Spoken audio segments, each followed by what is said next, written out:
মতে সাহেব, আজকে মনে হয় ঈদের চাঁদ দেখা যেতে পারে। আর কয়দিন পরে কুরবানির ঈদ।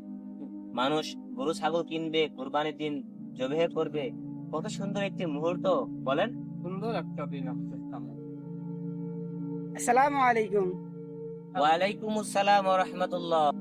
আরে সুমন, তুমি কিছু বলবে? জি ইমাম সাহেব, আব্বা তো 4 লাখ টাকা গরু বেচলো, তা আমারই কি কুরবানি ওয়াজিব হয়েছে? এখন কথা হচ্ছে, ওই যে 4 লাখ টাকার গরু বেচছে, ওই 4 লাখ টাকার মধ্যে 1 বছর আগের টাকা কতটুকু আছে? ইমাম সাহেব, আব্বা তো গত বছরে 2.5 লাখ টাকা দিয়ে 2টা গরু কিনছিল, এই বছরে 4 লাখ টাকা বেচলাম। ও, বুঝতে পেরেছি। শোনো, যেহেতু গত বছর 2.5 লক্ষ টাকা দিয়ে গরু কিনেছিল, এবছর 4 লাখ বিক্রি করেছে, সেক্ষেত্রে তোমাদের কোরবানি দেয়া যাবে, সমস্যা নেই। ইমাম সাহেব, তা তো বুঝলাম, তবে কি কুরবানি দেব, ছাগল না গরু? এখন তোমার ছাগল দিতেও পারো, গরুর ভাগ নিয়ে গরু দিতে পারো। যাক, বাসা এলেন। আমি আব্বার সাথে এই নিয়ে খুব ঝামেলা করতেছিলাম। তাহলে ঠিক আছে, নিয়ম মাফিক কোরবানি দিও, বুঝতে পেরেছো? দুনিয়া নয়, আখেরাতকে নিয়ে ভাবতে হবে। ভিডিওটা মন ছুঁয়ে গেলে শেয়ার করে দিবেন।